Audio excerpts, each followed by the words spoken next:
in the afternoon is about domain names. Argentinians, come on, come in. Please take your seats. They're all chatting outside. I guess they're making friends. It's good. Domain names, new gTLDs. What changed? During a break today, earlier break, someone said, oh, but this issue about domain names is very technical. I'm not very interested. But I think it's important because of the changes that have taken place since 2012. I don't know if you're up to date, but the domain name system is organized with the domain name, then it has a dot, and at the end of, after the dot, you have a TLD. For example, Argentina's TLD is AR, Colombia's is CO, Brazil is BR. That's called country code. And there are other ones that are generic, such as .com, .info, .net, .biz. That changed radically in 2012. Why? Because ICANN, the organization that develops the policies for domain names, opened a series of international bidding processes in order to have any type of generic domain name. And in fact, we have a great deal of new generic domain names in the market. Some of the most successful ones are .club, XYZ, others from different brands, companies that have requested their own TLDs, IBM, Google. Google actually requested 101 new TLDs. There are companies that have requested generic words, for example, house, wine, or vine, that actually led to some international issues. There are brands that have meaning for a specific type of community. ICANN plays a very specific role here in terms of coordinating the domain name system, domain names and numbers, such as the organization name states, in order to maintain a stable, safe, secure, and resilient internet. But now that we have so many new names, domain names, they've also done other things that are not so much technical, but meaning for brands, for businesses, for communities. Today's panel is about domain names, and we have amazing experts with us today. I'm going to start here. We have Roland Rapland from Afilias. Afilias is one of the largest domain names operators from the main TLDs, and he will talk about it is that they manage is .info, and he will mention others. Next to him, we have Mark Buell from Canada, and he works in the .ca. The company's name is CIRA, and he is replacing his boss, Byron Holland, who couldn't be here. I know his name is not Byron, it's Mark, but his name tag says Byron. In any case, next to Byron, we have Keith Drazek. He works for the company that manages the largest number of domain names, Verisign. He manages the most famous gTLD in the world, which is .com. All the .com domain names are taken. They manage all these domains, but they also manage other domain names. Next to Keith, we have Samanta Demetriu. She works for a company that deals with legal issues with regards to domain names. Sometimes there are conflicts, domain names are misused, and she works for FairWinds Partners, which is consulting and strategy firm. And then at the very far right, we have Daniel Fink from Brazil. He works for ICANN in Sao Paulo. And he will talk about ICANN's perspective. Thank you very much for being with us here today. I would like now to offer the floor to Roland. Thank you very much, Olga. This out. Can I put my slides up? Roland trajo unas slides con algunos gráficos y algunas cifras. He brought some slides with graphs and numbers. Sorry. Okay, testing. How's that? I can hear it great. Thank you very much, Olga, and it's a great pleasure to be here in this fantastic space and with you all to talk. Testing, here we go, something that's near and dear to my heart, which is domain names. I work with a company named Afilias, and I'll, is there a clicker thing? Oh, here it is. Okay, great, perfect, thanks. Okay, so let me just give you just a little bit of background on Afilias, because I'm sure none of you ever heard of Afilias. We're a back-end, top-level domain registry operator. What a registry does in domain land is we maintain the master database for all of the names that are registered in one top-level domain. So, for example, we manage all the names that are in .info domain, all the names that are in the .mobi domain, pro, and you can see them all here. We also maintain the addressing information, the IP addresses that link to the domain name. So when you type a domain name in your browser, if your ISP doesn't know where it is, it checks our name servers and can find out where that website is and can send you to the website.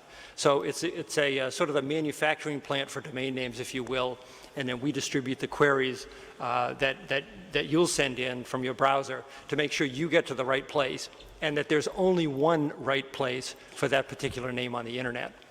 So we actually serve two roles. One is as a registry operator ourselves, where we essentially own the top-level domain under contract to ICANN. So as long as we continue to meet our contractual obligations, we can continue to run top-level domains like info, mobi, and pro.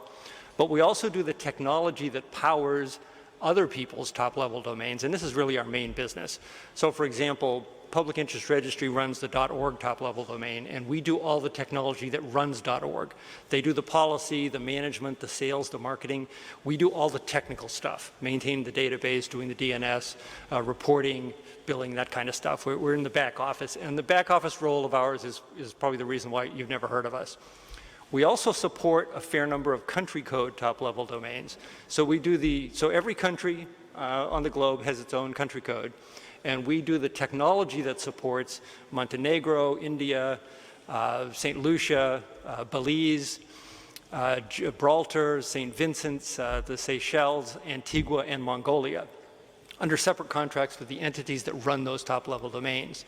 And in addition, we've been pretty active in this the new top-level domain expansion that Olga talked about with the names that are shown here under new gTLDs, .red, .pink. We have a bunch of colors. We have .poker. We have .lgbt.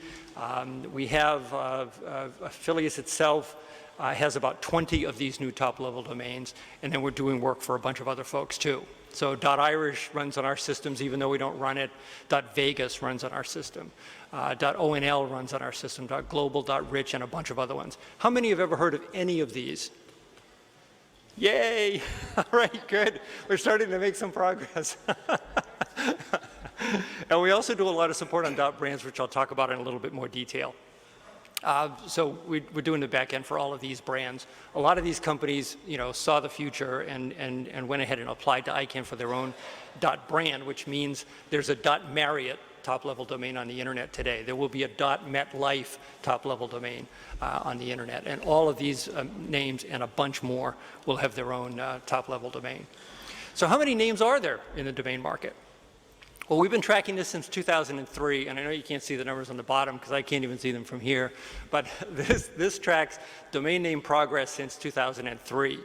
And as you can see, there's been very steady growth. There have been a lot of changes in the domain name market. There have been a lot of innovations in the domain name market. New top-level domains started rolling out in 2001 when .info was launched, and another round went out in 2004, 2005. And now we have this batch that started out in 2012 and is now actually building up some volume.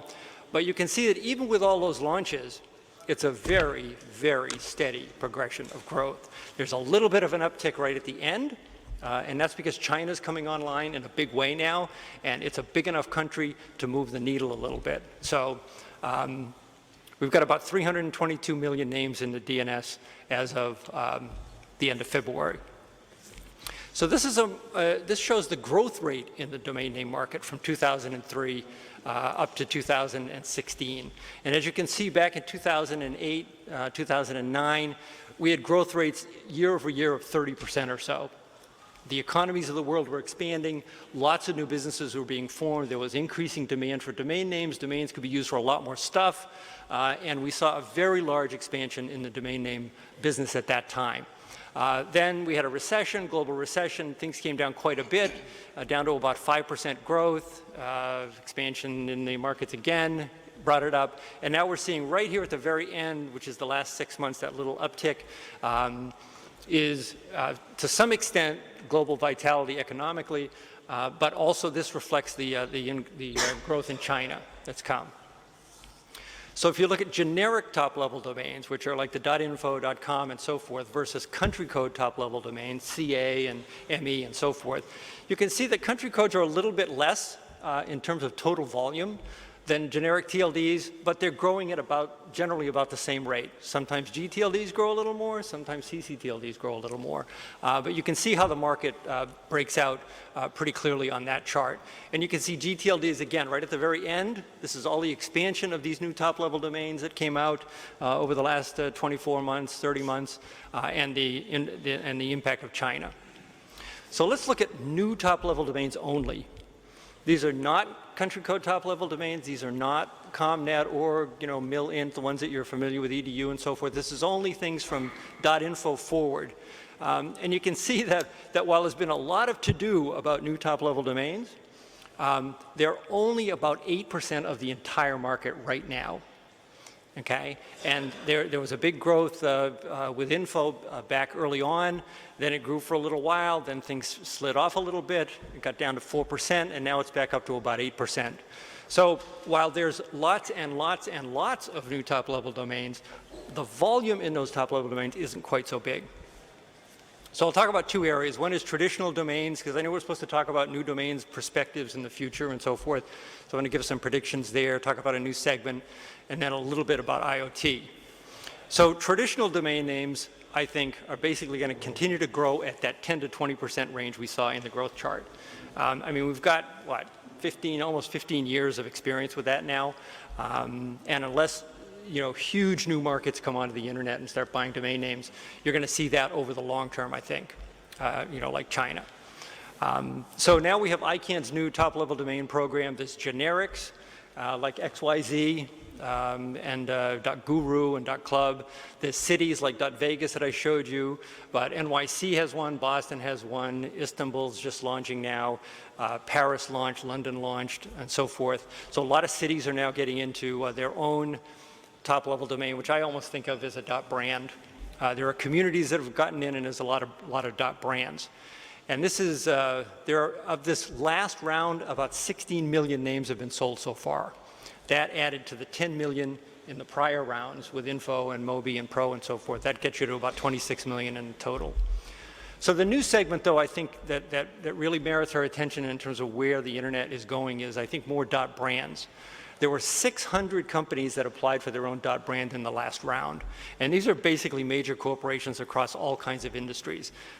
There were 82 tech brands that applied. There were 71 financial brands. There were 72 media brands. And these are all companies that we're all very familiar with. 49 online brands. 19 luxury brands applied for their own top-level domain. But why would they do that? What is the benefit of having, spending $186,000 to ICANN to get your own top-level domain? And I contend that there are some very significant benefits for brands. One is it's a sustainable internet presence that's in your control. And as companies really start to get involved in the Internet of Things, and they need lots and lots and lots of address space, if they have their own entire top-level domain, that's where it's going to be. Then as a global branding platform, which I think has, from a marketing standpoint, is pretty obvious, there's security benefits related to this because you control who has a name in it and what they can do. And then there's general control over the customer experience. So I think there's some very significant practical business-oriented reasons why a major brand would have, small brands not necessarily, but major brands definitely will see some benefits from this. So I want to show you a few smart initial uses of .brands from companies who are already out there. The first one is Google. If you go to domains.google today, not domains.google.com, but domains.google, you're going to get to the Google registrar. Okay, and as Olga said, Google itself applied for 101 of these top-level domains, and of course they applied for .google, and that's one of the first ones that they've launched. So BNP Paribas, which is the third largest bank in the world, has a campaign that says it's the bank for a changing world. Okay, so they've got in their top-level domain a consumer campaign called Living the Change, and it's at livingthechange.bnp Paribas. So when they go out and they do billboards, they do online ads, they do magazines, television, whatever, they can put livingthechange.bnp Paribas. People already know who the bank is. They can put the name of the campaign in and they can go right there. For their small business customers, they're on a campaign called Innovate and Connect. So they've got innov and connect.bnp Paribas as the website for this particular campaign. CERN, everybody knows who CERN is, celebrated their 60th anniversary with anniversary.cern. Monash, which is a great Australian university, is at destination.monash. And for prospective students, they've got all the kinds of things you can study at study.monash. And of course, these things are pretty memorable. This is a billboard for Vegas. Using their classic line. But you can see how useful these things are from a marketing standpoint because they're memorable, they're short, they use a brand name that you're already familiar with, and they can help link customers to you, which is what domain names are all about, linking internet users with the content that they want. So in summary, I would say the domain name future is pretty bright. I mean, I think it's going to continue to grow. The traditional market is going to continue to grow with the global economy as it historically has. And there are going to be some short-term spikes when we get to places like China and other places as they come online in a more aggressive way. I think .brands will help navigation. And I think there's going to be thousands upon thousands of more .brands in the next round, whenever that is. So we've got about 600 in this round. Those guys will all be taking the arrows in the back as they become pioneers in this and figure out what to do and what not to do with their .brand. And then I think there'll be a whole host of other new companies coming in later. And then, of course, is the Internet of Things. And we talked a lot about that yesterday and today. This may add trillions of names to the Internet. And I think that's most likely to be linked, at least the consumer to machine stuff will be mostly in the .brand area. So I think things are going to be great for domain names, and then things will get easier to navigate as we use more and more memorable names. Thank you. Thank you very much.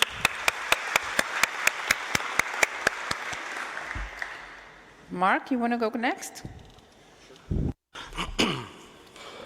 Thank you, Olga. I'd like to start by offering regrets on behalf of Byron Holland, our president and CEO.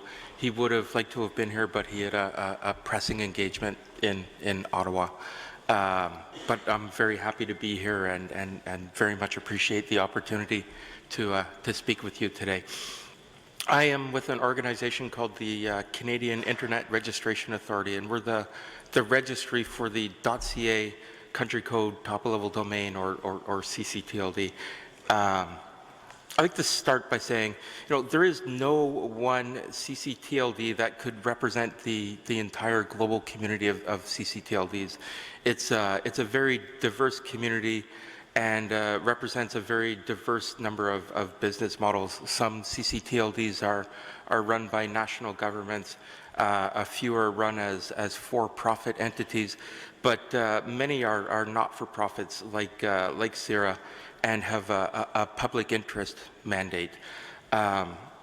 Any revenue that we generate above and beyond the cost of managing the registry and the DNS is reinvested into the Canadian internet community through a series of programs that we run at CIRA, and that's the perspective from which I speak.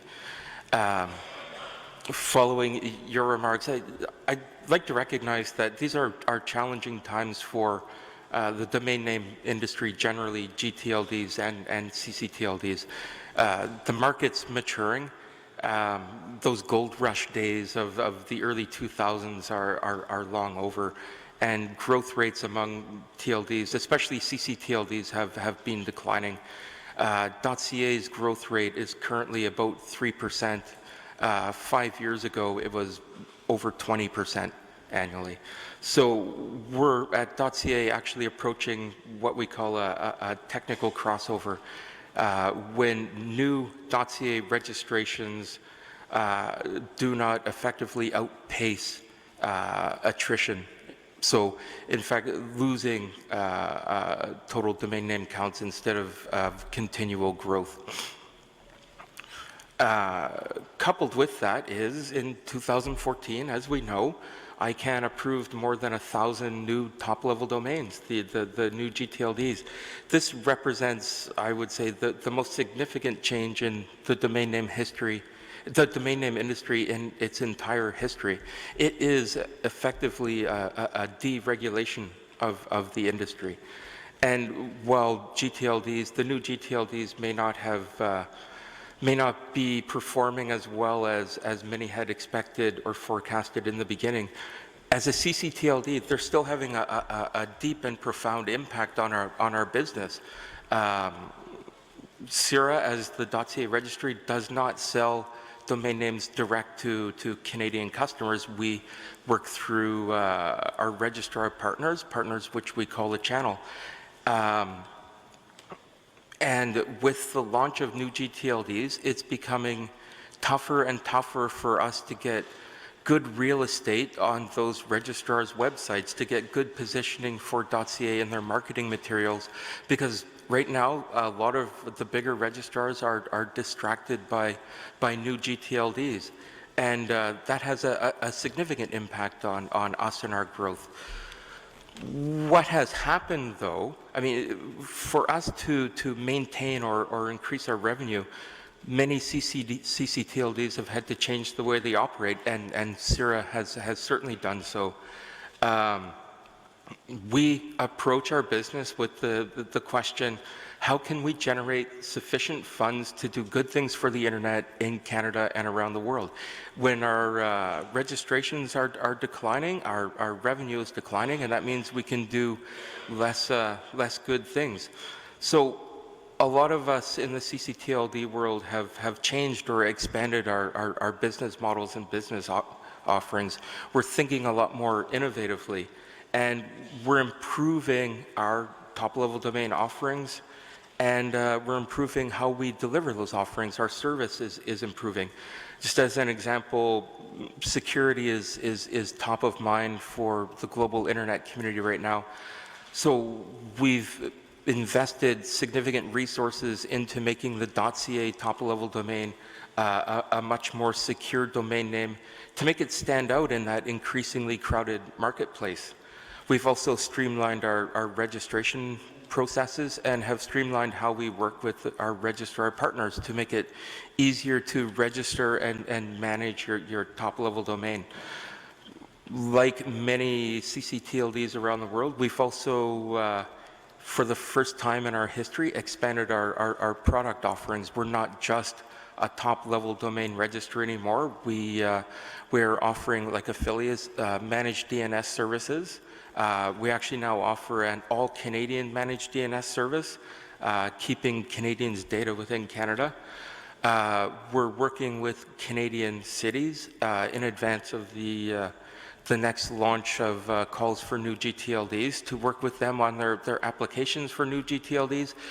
And we're moving into the back-end registry services. So we'll be able to offer back-end registry services for those cities that pursue a new gTLD when they come out. So in short, the industry is changing significantly.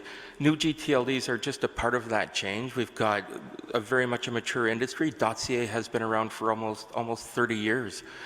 We have 2.5 million registrations right now in what's a relatively small market of 35 million people. We have competition that's increasing by, 100-fold in the span of a couple of years. But what that's doing, in essence, is driving innovation and driving new ways of approaching the business. So with the launch of new gTLDs, in the current marketplace. I think the real winner is actually the consumer, because at the end of the day, they've got more options. It's driving innovation in the industry. Services are getting better. And as we move forward, I think we're just going to advance with a stronger industry. Thank you.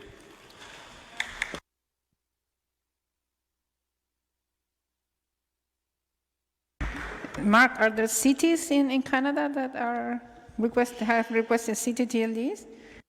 There are no city TLDs yet, but there's significant interest among a few for the next round. Thank you. Keith, you want to go next? Muchas gracias, Olga. Hola, buenas tardes a todos. Thank you, Olga. Good afternoon to all. I'm the Vice President of Public Policy and Government Relations at Verisign. As Olga mentioned earlier, Verisign is the registry operator for all of the .com and .net domain names, and we operate 2 of the 13 root servers, the authoritative root servers on the internet. So I'm just going to give a brief overview of the domain name marketplace. We've already had some good statistics from Roland, but just maybe a quick overview, and I want to keep my comments brief so we can ensure we have some Q&A, some questions. So the brief overview will include some opportunities and challenges as well. There are many factors that drive growth in the domain name industry. These include, but are not limited to, internet adoption, economic activity, e-commerce activity, and registrar go-to-market strategies. And the last one is important for many of us in the registry space, is that we don't typically sell to the end user customer, that we sell through a reseller channel, and the registrars are those resellers. So there are currently over 320 million domain names registered worldwide, including gTLDs and ccTLDs.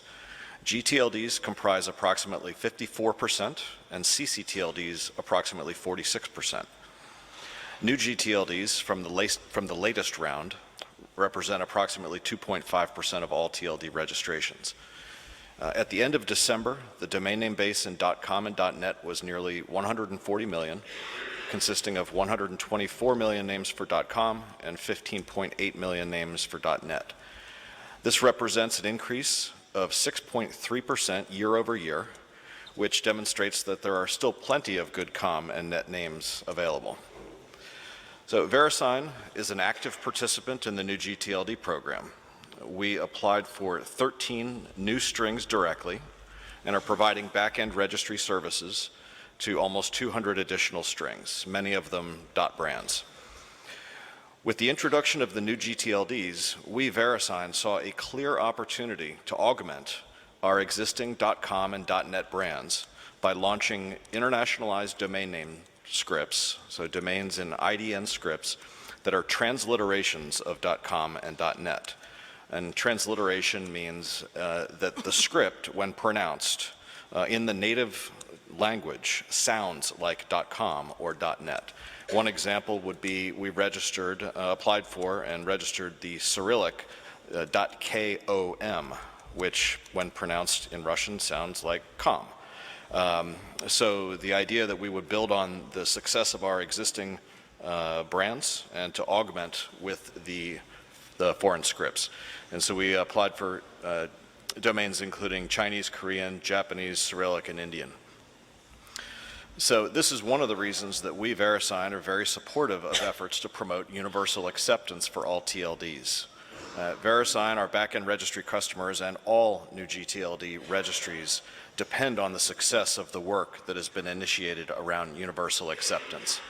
And I'll just explain briefly, universal acceptance is the term that's being used to ensure that all of these new top-level domains, second-level and top-level domains, can be used in end-user software programs. If you were to go and try to sign up for a service online, join a community online, and you try to use your email address, your new TLD email address, in many cases, a lot of the software programmers don't know that these TLDs exist today and that their systems don't yet accept the new gTLD strings. This is a challenge for all of us and something that needs to be addressed. And I will note ICANN has taken some leadership steps in this area that we certainly applaud and will continue to support. So within the ICANN community, there's a lot of pending work to review and assess the current new gTLD round and to use those assessments to improve the policies that guide future rounds or future introduction of new gTLDs. So these include a review team called the Competition, Consumer Choice, and Consumer Trust Review Team. There's a new gTLD subsequent procedures PDP, excuse me, and there's another focused on evaluating various rights protection mechanisms that are obviously important to intellectual property interests and others. So just a final comment before I wrap up. On the issues of competition, universal acceptance, and consumer trust, the domain name industry needs to ensure that the introduction and uptake of new gTLDs builds trust in the domain name system as a whole. And this is especially true as we as an industry face broader marketplace competition, including from social media and other alternatives for establishing online internet identities. So I'll stop there. Thank you.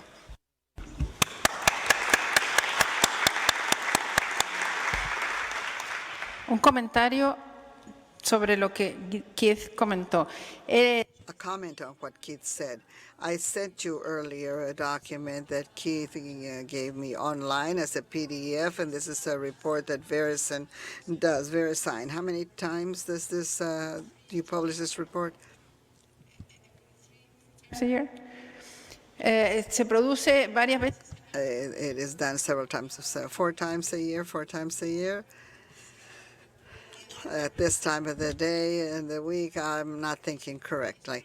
Okay, this is a very interesting report because it has statistics on all the domains, and I use it a lot to work, and this is a report that is available online. And Keith was nice enough to send us the last issue, and I distributed it in your list, but you can look at it whenever you like. A very important issue, and the people who say that I'm not too interested in dominions is what Keith said. It has to do with programming, and a lot of programs like in the year 2000, a lot of programs you can only write dominions with 3 letters at the end. But the new gTLDs can be any number of letters, and sometimes you can only put .com or .net, but there's a restriction of a number of letters or which letters. So it's not only an issue of domain, but also with the system programs, and that's what Keith was referring to when we spoke about universal acceptance, which is being dealt with in ICANN. Thank you, Keith, and now I have Samanta. Welcome, Samanta. Thank you to the South School for having me. It's an honor to be on the panel with these fine gentlemen. So my name is Samanta Demetriu. I work for a company called FairWinds Partners. FairWinds is a digital strategy consultancy that works with companies, mostly large companies, to use and own domain names in an effective way to make sure they are reaching their audiences. And I feel like in the interest of transparency, I should start with a confession, which was that before I started working at FairWinds, I had no idea what a domain name was. I didn't know what a TLD was. I didn't know what any of this was. So it's been a really interesting experience getting to know what domain names are, how brands use them, get to know the industry, and also in the time that I've been with FairWinds, watch the domain industry change significantly with the introduction of new gTLDs, which we've been discussing here today. So one of the biggest areas that my consulting firm has focused on in the past 4.5 years has been helping businesses apply for their .brands. So a new top-level domain that corresponds to their business name or a product name. And as Roland gave you a lot of great examples, things like .google, .walmart, .target, .staples. And so what I want to talk to you guys about today, since Roland already gave a pretty great overview about how .brands are getting out there, is what .brands are and how they intersect with some internet governance questions, because after all, this is an event about internet governance.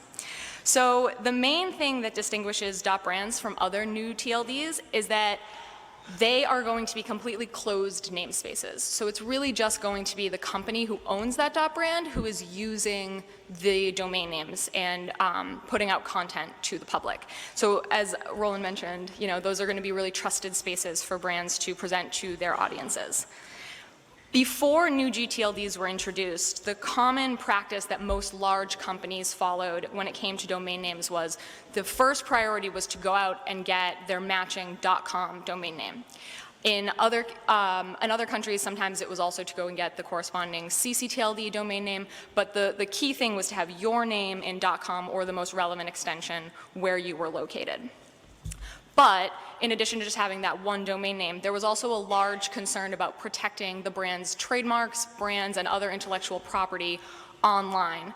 So many brands have amassed very large domain portfolios going out and getting derivations of their names, typos or misspellings, product lines, service names, campaign names, all of those in various .com or ccTLD or other extensions like .info, .net, .biz, etc. So there was a real challenge here because, you know, in this case, the space is completely open and there is competition for getting the specific name that you want, especially, you know, when it's a short or really popular domain. So I don't know if any of you guys know this, but Twitter.com, when they first started, Twitter.com was owned by someone who just happened to like birds. So the company originally started with the name TWTTR.com. And it wasn't until after they had launched that they actually went out and they had to purchase Twitter.com from the owner. So by getting their own new gTLDs, businesses have now gained, as Roland mentioned, the opportunity to create unlimited domain names within their own space, and they're all branded with their top-level domain. There's also the added benefit that businesses can communicate to their customers and internet users more broadly, that when they go to a website that end in these .brand extensions, they can be completely confident that the content they're finding there is legitimate and it's trusted information from the brand that you know and trust. So while a big part of the work I do with my company is to help other corporations take advantage of these new benefits and help them to explore other ways to use their .brands. Another aspect of what we do is to help the companies understand how they fit into the internet governance ecosystem. So one of the first things we have to do when a brand is interested, or had to do I should say, when a brand was interested in applying for a top-level domain name is introduce them to what is ICANN. So we've heard a little bit over the course of the last few days about ICANN and ICANN's role in internet governance and what kind of piece of the larger internet governance pie ICANN holds. So ICANN is a very strange organization when you're talking to corporations. It's a universe that they've never worked in for the most part before. Some of them have participated, but for the most part, it's a completely new world for them. So in order to get a new gTLD, all brands had to go through the application process with ICANN, and then in order to make those TLDs part of the internet, they have to execute a contract with ICANN. Now, most corporations are used to sitting down at a table with a contract in front of them and being able to negotiate, and they're used to getting what they want because they're massive companies. That's not the case with ICANN. ICANN uses the contract as an enforcement mechanism to make sure that the entities who operate TLDs are following specific rules and guidelines. So there's no negotiation. And so, you know, when we have to talk to Fortune 500 companies and tell them that there's no leeway in this contract, that's not really a message that goes down very easily. So, sorry about that. So another thing that has taken some getting used to is the fact that ICANN isn't a regulator, but it does fill certain regulatory functions in that there are rules that TLD operators, in this case brands, have to abide by. But the ICANN policy that's developed is not just developed by ICANN, the corporation, it's developed by the multi-stakeholder community. And this multi-stakeholder community consists of all kinds of diverse people, organizations, and entities, including government representatives in the form of the Governmental Advisory Committee. So getting used to the fact that, you know, all these different voices could have a say in the policy that's going to govern their new TLD has something that's been very interesting for brands to get used to. But it also presents an interesting opportunity because brands can also be part of that multi-stakeholder community and help to develop the policies that govern their TLDs later on. So basically what we're seeing is that the introduction of new gTLDs and the creation of new gTLD operators and new business models that has emerged as the result of the new gTLD program are raising pretty interesting questions about policy and internet governance more broadly, that right now it's a very interesting time to be part of it and to be working on these issues. And if any of you guys have any interest in this, it's actually, as Keith mentioned just before me, there's a lot of policy work going on within ICANN at the moment that's going to shape how future gTLDs are introduced to the world.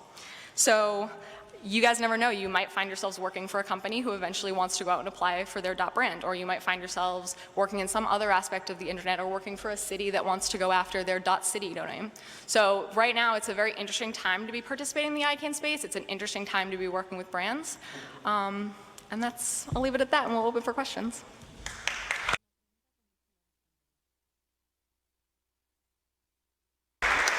Gracias, Samantha. Y Samantha mencionó. Thank you, Samantha. Samantha mentioned the organization that coordinates the domain names and where policies are developed. And she said something very interesting, that ICANN is not a regulator, but that somehow it plays a regulatory role, and therefore it's some sort of global regulator. It's a bizarre organization. Several of us participated in ICANN in different things. Some of us have been fellows, but for those interested, and now I'll give the floor to Daniel, but I just want to steal his thunder just for a second. ICANN has the scholarship program. You can apply. They have 3 meetings a year in different places in the world. The next one is in Helsinki. Whenever someone applies for a scholarship, you have to provide a reference. Just send me an email and I'll be your reference. I would like now to offer the floor to Daniel. The floor is yours. Can I try English? Okay, I'll try. Thank you. Thank you, Olga. Thank you for the invitation. Thank you for allowing me to participate here. It's a beautiful place. Congratulations for this edition. Well, my friends here in the panel already mentioned everything. I don't know if there's something left, but let me try. So I work for ICANN, the most important organization that nobody hears about, right? But we try to do something like meaningful sometimes.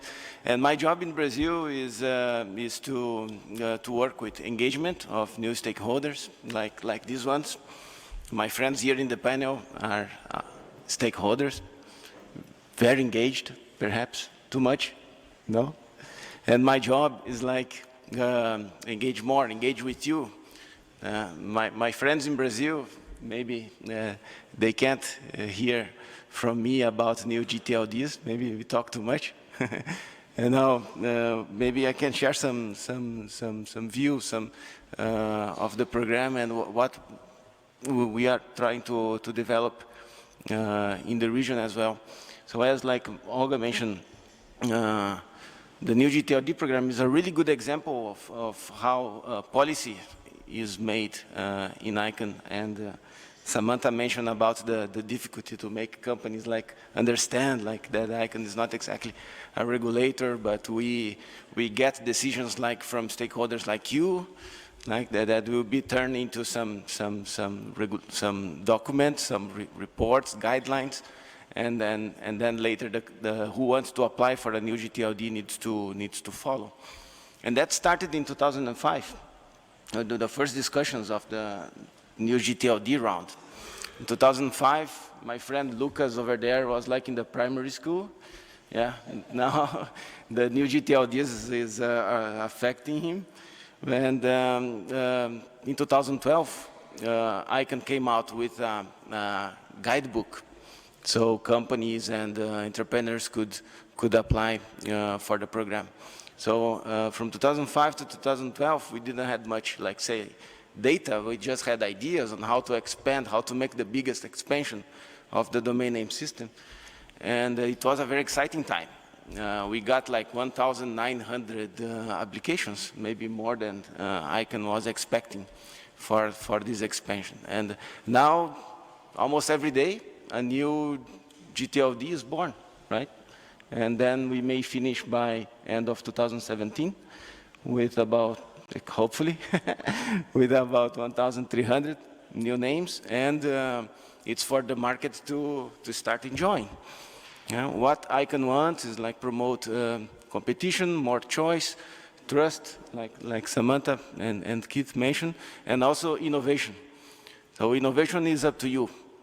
Innovation is up to the industry, and this is just a new infrastructure that is allowed. But now there's another very exciting time, because with around 700, 800 new gTLDs that are already in the market, already delegated, we got, like Roland said, like 16 million new second-level registrations of new gTLDs. So now comes a lot of scientists, let's say. There's a lot of reports, there's a lot of research, there's a lot of reviews going on in ICANN, and I think this is really, really interesting information for us to look at how people are perceiving and using the new gTLDs and think about our market. Like Mark was mentioning about the ccTLDs, and this is something that came up, for example. The reputation of a domain name is something really important.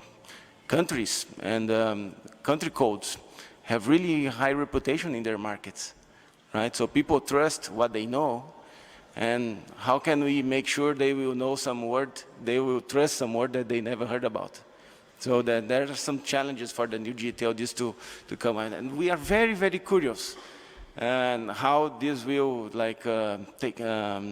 be adopted in our region. But we have some problems around here in terms of commercialization of new gTLDs. We have a city in Brazil, Rio, of course you know, and they registered .rio. And .rio was delegated, they follow all the process, everything was okay. But when it comes to the time like they have to start selling .rio, the city hall who owns the domain name cannot sell directly to the citizens. They need another entity to sell the domains, right? So the city hall of Rio is the registry, and the institution who sells the domain names are, anybody guess? Registrar, perfect. Who in Brazil can sell new domain names? Do we have a registrar in Brazil to do that? We didn't have a Brazilian one. Yeah, GoDaddy, yes, it was possible. But we didn't have a Brazilian organization who could sell like a regular payment document for people to, like GoDaddy, you have to purchase only with credit card. But the city hall wanted somebody to make the regular, like paper-based payment system. And they were, okay, Daniel, how come I can charge us a lot of money for having the .rio, and now you don't prepare a good commercialization channel for us, right? So that was one of the issues we faced. Now we have resellers, so registrars, even from abroad, can have representatives in any country. So now, of course, .rio is being commercializing and everything is fine. But we want to find out more. Why organizations in Brazil or in Argentina or in other Latin American countries cannot like become a registrar accredited in ICANN and compete with the global ones. And that's the reason we launched one study early this year that will investigate the factors behind the use and potential and regulation taxes for the establishment of new business related to domain names. So this report will be ready by middle this year, and we would like to invite you for making comments, and we hope this report will be useful for you for understanding and planning new business. We can say a lot of exciting things about new gTLDs, right? But if this business is not feasible in our region, we have a problem. So we want to have this information, like to really direct our strategies. And one last thing, is about something related to capacity building. We've been working in partnership with the government of Paraguay and Ignacio from CNC.py here as well, and we'd like to invite partners from the domain name ecosystem to join us in DNS Entrepreneurship Center for the region, where we'd like to invite experts to come and share their experiences in detail with anybody who wants to take a look on how to help on this market. So we'll come up with more information about that. We started some talks in Marrakesh, and I would like to share this with you for our future discussions. So thank you so much. Thank you, Daniel. Algunos comentarios importantes de lo que mencionó Daniel. Some important highlights with regards to what Daniel mentioned. Companies that manage TLDs, whether it's .com, .info, or so on and so forth, they don't sell these directly to the user. There is an intermediary called Registrar. And for some reason, ICANN is investigating that. In Latin America, we don't have many registrars. I don't know if it's 10 or 20. And in other regions, we have hundreds. This figure has the function not only to sell a domain, but also other things. When you have a startup, what do they think first? What do they think about first? They think about a name, they look for the domain, and they register it. If you don't have the name.com available, then you have the .net, .info, and so on and so forth. That's the first thing you do, and then they need a hosting, and then eventually a cart, a shopping cart, and that is all offered by intermediaries.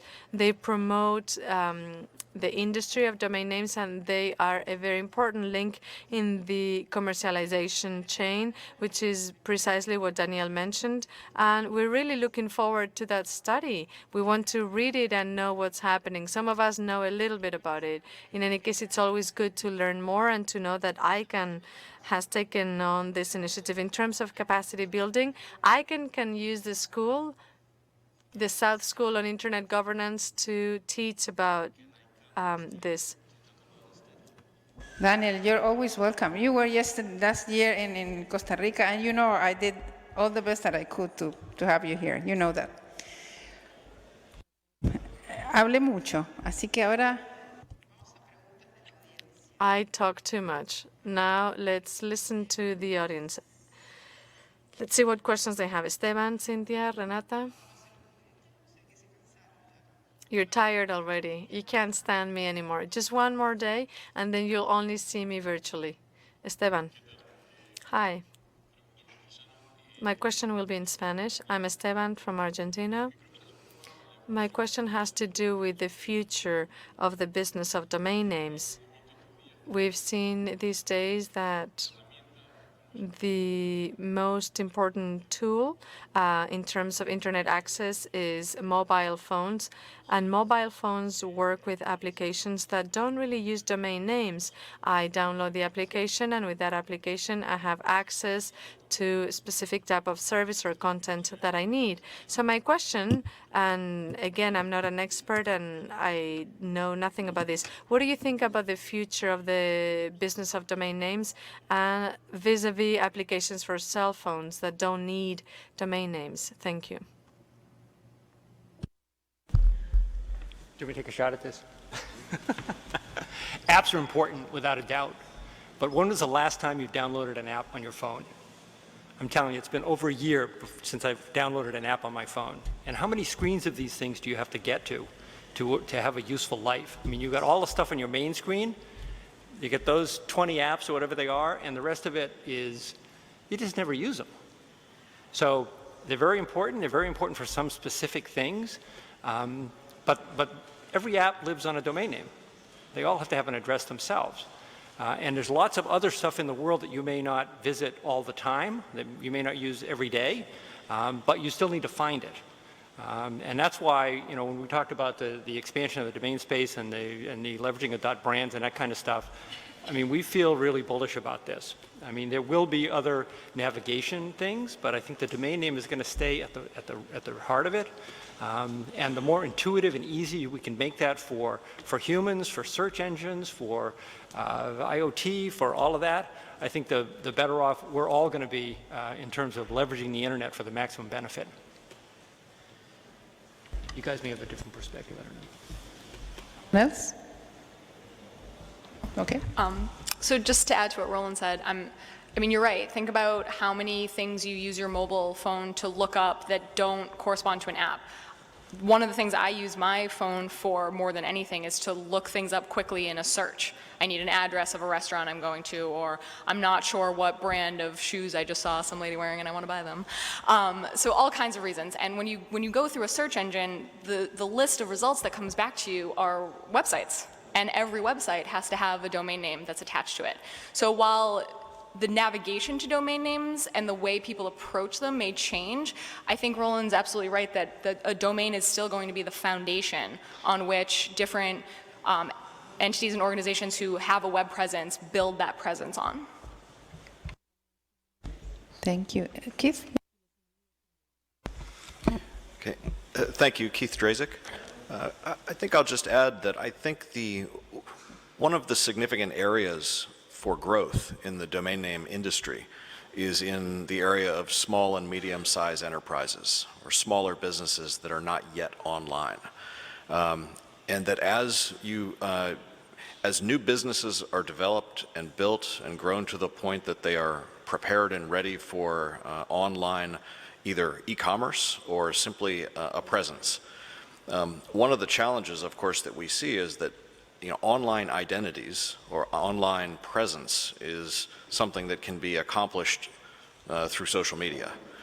But if you want to take the next step and move to e-commerce or having control of your own identity and having control of your own data and being able to protect your own privacy, that there's really no better way to accomplish that than using your own domain name.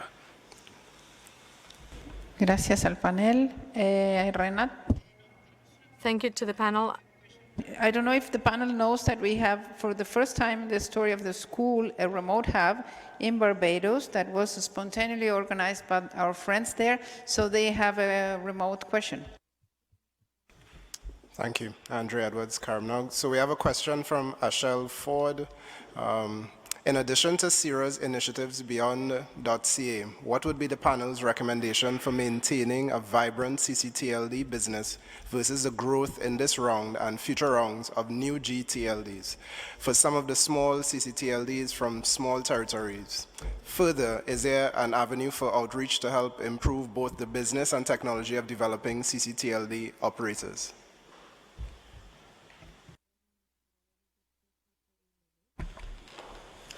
Well, I'll answer the second half of that question first. And there actually is a strong community of CCTLDs around the globe under the ICANN umbrella. There's an organization called the Country Code Name Supporting Organization, and it's a capacity building and best practice sharing entity within the ICANN community, and it's free for CCTLDs to join, and it is a good resource for CCTLDs, especially those smaller CCTLDs. And your first question, I'm sorry, I didn't quite catch it.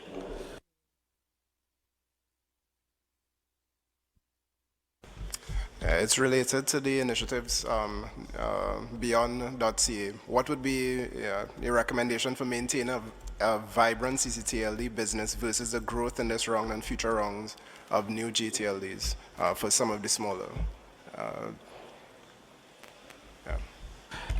I can only speak from .ca perspective, but what we've done is really tried to differentiate our brand from other offerings on the market, selling that, the one unique selling point that all CCTLDs have that Gs will never have and that's national pride, right? .ca is Canadian.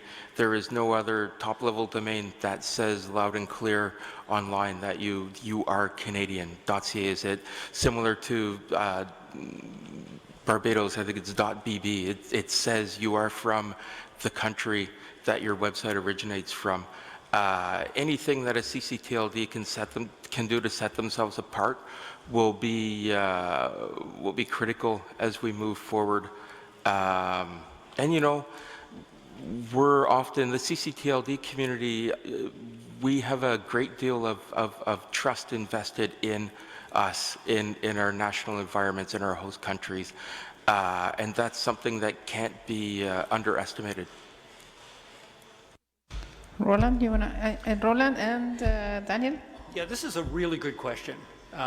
We do support for 10 country codes now. We've been doing this as a technical provider for a good many years now. And I'll give you an example in India, okay? The Indian government decided in 2004 to upgrade the .in top-level domain to bring it up to world standards. At the time, it had 6,000 names in it, in a country with more than 1 billion people, and a country that had a reputation for technology, but they didn't know how to do it. So they brought us in, we came in, and one of the hallmarks of a great country code is a very robust local market, okay? And that means you have to have some local people who are selling things. And I want to get back to something Daniel said earlier, because this is really important.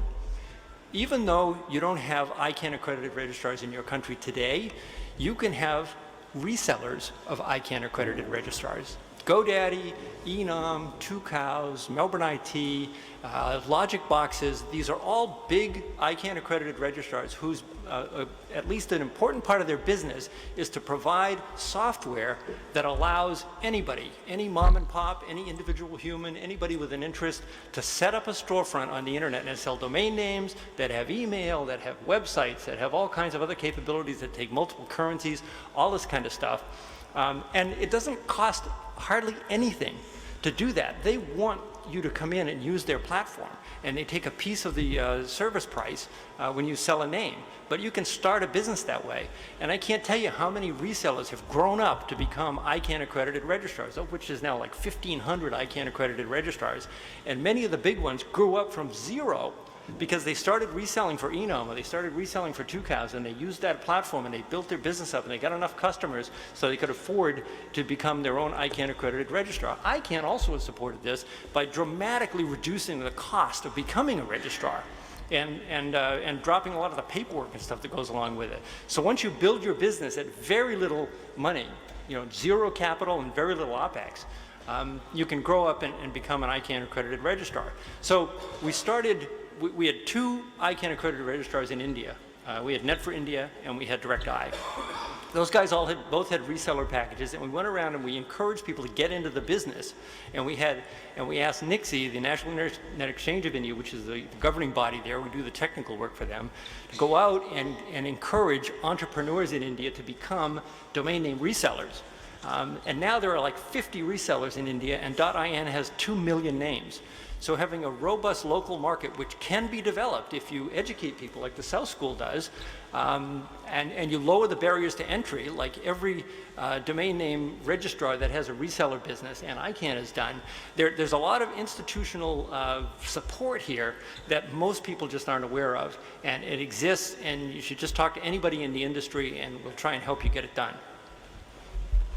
Daniel, do you want to add something? Yeah, very short, I think. Say hello to the remote hub. In the LAC strategy, just to remember, we had a project to support the development of CCTLDs, especially the small ones. And there's a really good report developed in partnership with LAC-TLD. I don't know if Eduardo Santoyo is here. He left? Okay. So take a look at LAC-TLD website, and I can share with all the students this report who look at specifically on the CCTLDs in our region. And they said basically 2 things very quickly. One thing, we have a lot of space to grow because the density of domain names in our region is very low. The number of domain names per like 1,000 people is very low compared to other countries. So we have a lot of space to get. And commercialization channels, it's very important for gTLDs to establish like registrar model, and as many as resellers and registrars, more chances you have to get good uptakes. Yeah, that's it. Thank you. Thank you, Daniel. Renata? I'll defer to Judith. Yeah, Judy? so I'm going to ask the combined question that we thought about. So the question is, how do you deal with historical and political ties of certain areas, like, for example, that straddle two regions, like Aaron, who has North America and half of the Caribbean, and Lacnick, who has the other half of Caribbean and Latin America, and they have similar issues in Europe, and it needs even worse in ICANN, where ICANN then further breaks that up into splitting Aaron into only the North American part and leaves the other half. And how do you deal with that struggle of that historical significance of how these guys were started? It's a question for who? For Daniel? For the panel. For the panel.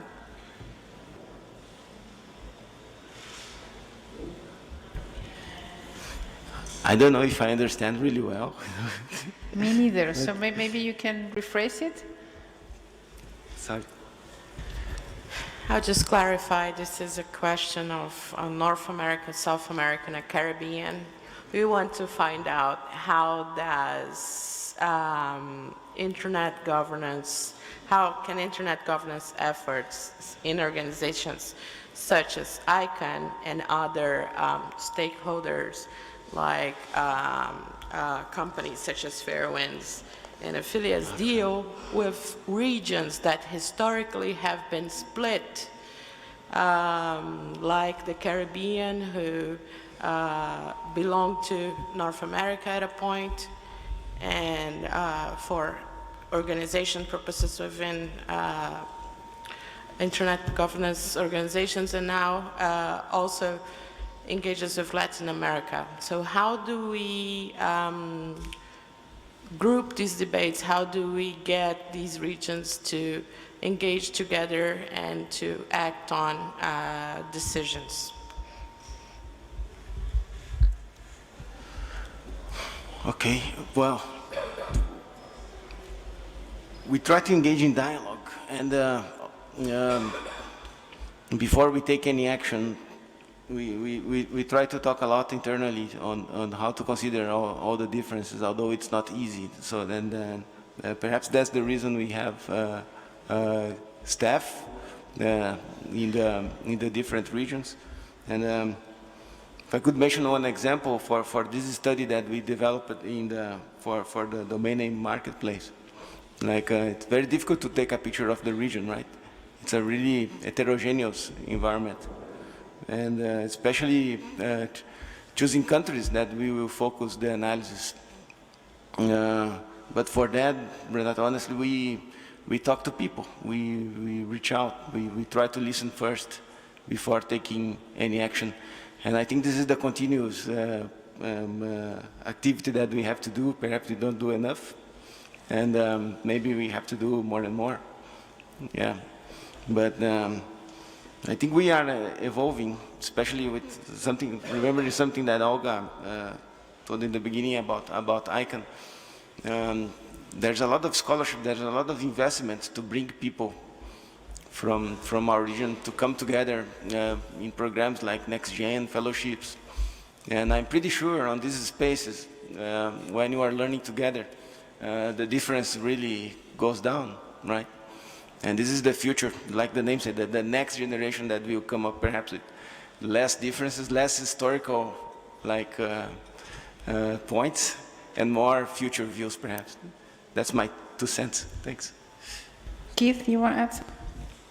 Thank you, Olga. Yeah, just briefly, I think when you talk about geographic regions and splits of geographic regions, you know, it's helpful to look at some specific examples and how whether you're talking about internet governance in ICANN, in the namespace or the number space, I mean, there's a lot of variables, a lot of variation. I can tell you that I know that there's been geographic regions discussions in the CCNSO, the Country Code Name Supporting Organization, for many, many years. And it's because in the ICANN space, ICANN does not use the UN or the United Nations definition of regions. So there's a bit of a challenge or a conflict or a disconnect there in a sense. Within the naming community and the business of selling domain names, in the GNSO, which is the Generic Name Supporting Organization in ICANN, there are diversity requirements that are based on region and are based on country, and to make sure that there is a diverse group of participants and contributors. So I think diversity is good, diversity is desirable, you know, making sure that different regions have adequate and equal or equitable representation, I think is absolutely a goal, certainly within ICANN. I don't know that it's necessarily impactful on our business per se when you're talking about regions. You know, the markets that we look at in terms of deciding where to invest our marketing dollars and, you know, what registrars to engage with most significantly are really focused on the actual business being conducted in those areas. It's not necessarily regional as it is probably country specific. Hope that's helpful. Thank you. I have Elvana and the question there, and I think we are done. Oh, Cynthia, so we have 3 questions. Can we say the 3 questions and then we get the answers? Elvana, please. Thank you very much, and thanks to the panel. Very interesting and informative presentations. My question is addressed to Afilias, CIRA, and Verisign. I'd like to know if you have rules about illegal content registration in your registries. How do you deal with that? And if you have rules such as this, how do you define what is illegal? Thanks. Cynthia? Okay, mi pregunta es... My question is, speaking of getting a domain name, we know that there are economic interests and other illicit and legitimate interests. Do you think that the creation of the new CCTLDs and the gTLDs could open a door, for instance, try to evade or to go above a copyright laws or brand names, or do you think that will go above any practice in unfair competition or brands? Will it go above the acquisition of a domain name? Thank you, Cynthia. I'm from Fernanda from Brazil. Questions. The first one, what are the perspectives of the panel regarding the IANA transitions? Like, what are you expecting on your own jobs? Are you expecting any big change? The second question is probably for Daniel and Samanta. Is there any difference if an indigenous community would like to register a top-level domain? Is there any difference if we compare an indigenous community registering a new top-level domain and a brand, for example? Is there any difference in the process with ICANN? Thank you. Thank you very much. Onde você tá? Sorry? Where are you? The person who... Okay. Okay, so we have 3 questions. Who would like to address? The first one is about, it was to CIRA and to Verisign, rules about legal content.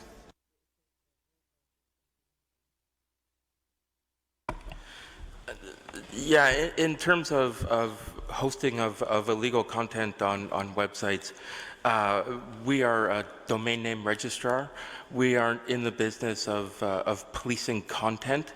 I think that there are legal processes that and recourse that exists outside of the registration of domain names to deal with those issues. It's not our role.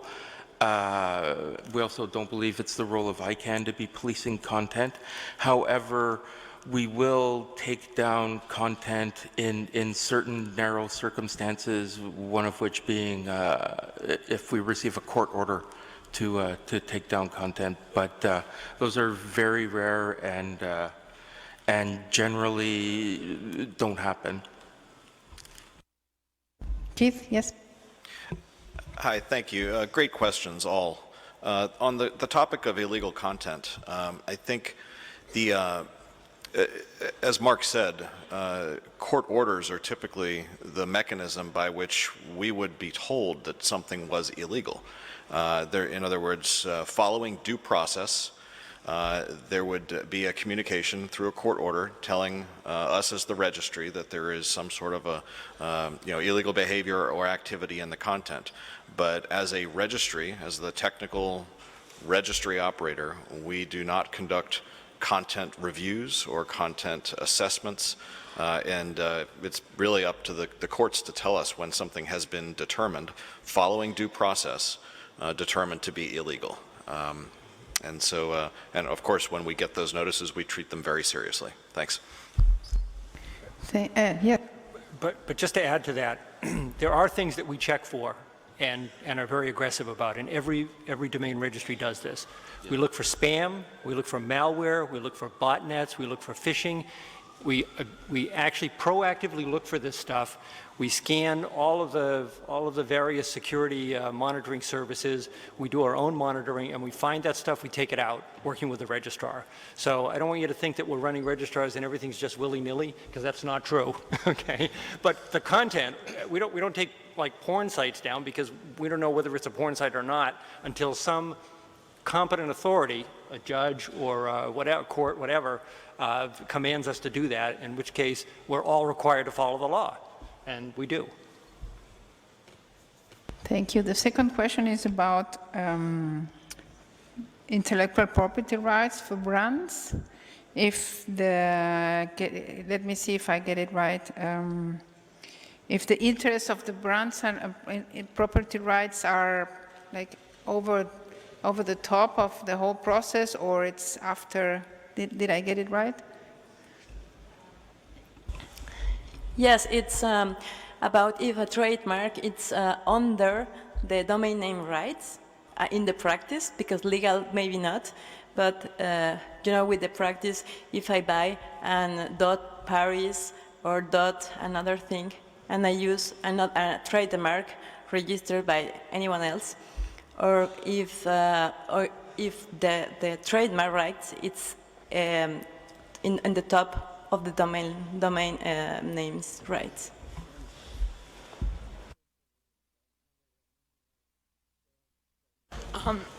Okay, so I hope I'm going to address the question properly, but when ICANN introduced this most recent round of new TLDs, there was a lot of concern about trademark infringement that could occur in these new TLDs.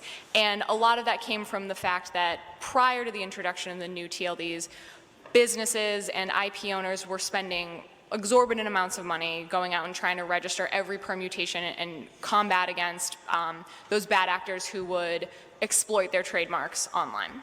So what the policymaking community did was develop a number of mechanisms that are designed to protect trademark rights in new TLDs. So at the very highest level, there was a mechanism in place where if Joe Schmo were to go out and register a major brand name as .brand, that brand could object, and if they could demonstrate that they have the IP rights to it, and that application would be blocked. There were, I think, no instances of that in this current round. At the second level, beyond that, so when we look at the something that comes before the .Paris or .Rio or .shop, there are also mechanisms in place where ICANN developed it's called a trademark clearinghouse, where trademark owners could register their trademarks, and basically that's a big database of the trademarks that IP owners care to register.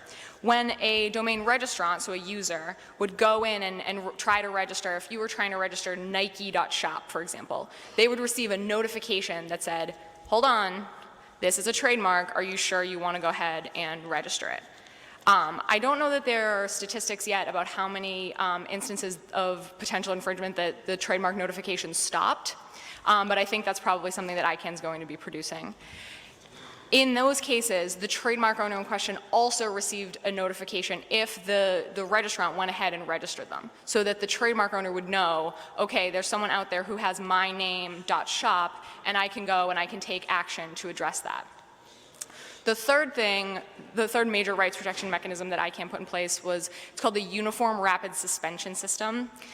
Previously, and it still exists today, that if another party registers a domain that contains your trademark, you can file a complaint through a mediation process to basically get that domain name transferred back to you. The URS was designed like this process, but faster and smaller and cheaper. So if there was a blatant case of infringement, like if I set up Nike.shop and started selling sneakers, Nike could file a Uniform Rapid Suspension complaint and my domain would be immediately suspended, because it's a blatant instance of trademark infringement in that case. So there are various mechanisms that were put in place. I mean, I'm not going to say anything's perfect. It's not that trademark infringement doesn't happen in new TLDs, but there was a lot of consideration given to it when the policy was being created. I hope that's helpful. Keith, yes? Thank you. Samantha just gave an excellent summary of the many, many different instances of processes that have been put in place for this new gTLD round. And I just want to add that there will be a review of all of this. Actually, there's a policy development process that's already begun, been initiated to look at the URS and the UDRP. The rights protection mechanisms that were put in place will be reviewed and assessed to make sure that they were in fact meaningful and accomplished the job they were intended to accomplish. And then if the answer is not, and that's far from clear, but if the answer was not, then we would have an opportunity to fix it before going into the next round or the next phase of new gTLDs. Thank you, Keith. And the last question from Fernanda was about if your life will change with the IANA transition. And if the my understanding was if, for example, a community name is requested by a brand or something like that, how should that be considered by ICANN? That was the idea? Or maybe you can clarify. Yeah, in fact, I'd like to know if, is there any difference in the process of registering a new top-level domain, if it is a brand or if it is an indigenous community? Like, is there any different treatment when we are talking about this kind of different organizations or institutions or, well, individuals? We can. This is a very, very good question. I was not in ICANN, maybe the panel can help me, but this is a point that perhaps we should enhance for the next round, like some rules, particular rules for developing countries, developing communities, or special communities, right? That could perhaps reduce the costs, makes the process more cheaper. And if I remember well, it's something that was supposed to have in the first round. It was prepared, but we didn't have much applications because it was not well advertised or well communicated. So, and this is honestly one lesson to learn. And just like Mark said, that they are already working with cities in Canada, even without the confirmation that there's going to be a new round. They are already working, talking to the mayors, because they are also a special community, right? Some .cities may not be as successful as .com in terms of adoption. Maybe they will be like just small regions, but they will be very important for their communities. So I think in the same sense, like it's very important to start thinking about and participate in the process that's been developed. And if you have an opinion, if you have some suggestion, please join and send the public your comment in the public windows that ICANN is preparing during this time. We'll keep in touch. Yeah. So, are you your life will change with the IANA transition? That's a good question. Keith. So I can tell you that personally, I think you asked, will my job change? Personally, I can say I might get a little bit more sleep when it's complete. As somebody who is involved very much in the IANA transition discussions and the ICANN accountability discussions over the last 2 years, it's actually been 2 years since the NTIA announced its intent to initiate this process. And I have to say, I've never worked on a 2-year project before, but it is incredible how much work, how much effort, how much cooperation and collaboration, and sometimes compromise, took place within the ICANN community and the broader community. It wasn't just ICANN, but it was the technical community, really came together and made a difference. And I think we all produced a report that was just recently transmitted to NTIA that I think we can all be proud of. I can say that Verisign, from the initial announcement until today and through the end of this process, supports the IANA transition. We contributed in a lot of detail throughout this process. A major milestone was just reached in terms of the finalization of the report, but there's still quite a bit more work to be done. There is a team working on redrafting of ICANN's bylaws at the moment, working very, very hard. And of course now NTIA has initiated its review of the community's report. Obviously the target right now is anticipating September 2016 for effecting a transition, but there's quite a bit more work that needs to be done. But to answer your question, it won't change the job of the registry that I work for. In other words, the day-to-day operations of our registry, the .com registry, for example, won't change at all. But the policy engagement and the work and the community engagement that we've accomplished over the last 2 years, I think is certainly something we can all be proud of. Thanks. Okay, thank you very much.